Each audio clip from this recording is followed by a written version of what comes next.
বগুড়ার শিবগঞ্জের আলিয়ারহাট ২০ শয্যা বিশিষ্ট হাসপাতাল।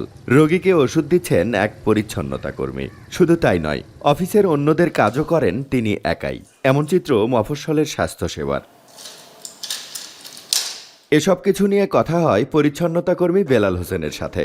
জানান, হাসপাতালে যারা কাজ করেন তারা কেউই নিয়মিত আসেন না। নৈশ প্রহরী থেকে অফিস প্রধান, সব দায়িত্বই পালন করেন তিনি।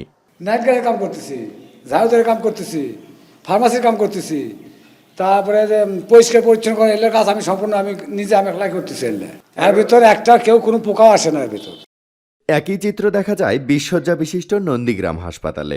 গেটে ঝুলছে তালা, তার পাশেই রয়েছে ২৪ ঘন্টা নর্মাল ডেলিভারি সেবার সাইনবোর্ড। এছাড়া সান্তাহার হাসপাতালের প্রধান ফটকেও ঝুলছে তালা। প্রায় ১১ কোটি টাকা ব্যয়ে এই ৩টি হাসপাতাল নির্মাণ করা হলেও কাঙ্ক্ষিত সেবা মিলছে না বলছেন স্থানীয়রা।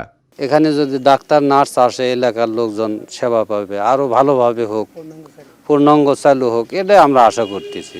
কাছে হলে মনে আলে সেই সুবিধা আমাদের হয়তো আমরা দূরে যাওয়া পারো না, টাকা বানি পয়সা বানি, আর কাছে হলে আমার সব সুবিধা হবে।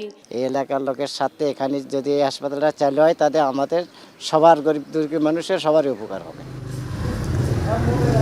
জনবল আর চিকিৎসা সরঞ্জামের সংকটে হাসপাতালে সম্পূর্ণ সেবা দেয়া সম্ভব হচ্ছে না জানান জেলার সিভিল সার্জন।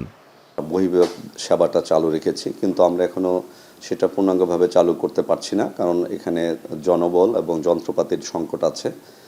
আর আপনারা জানেন যে এই বিষয়গুলো আমরা ঊর্ধ্বতন কর্তৃপক্ষকে জানিয়েছি। ২০০৬ সালে বগুড়ার ৩ উপজেলায় এই ৩টি হাসপাতাল উদ্বোধন করা হয়। দ্রুত এসব হাসপাতাল চালুর দাবি স্থানীয়দের। রাজীব সেলিম, এখন, Bogura. Colour expert, George sap এবং মাইল্ড অন হ্যান্ডস টেকনোলজি সমৃদ্ধ অরিক্স ক্রিস্টাল ওয়াশ আপনার লন্ড্রি এক্সপার্ট।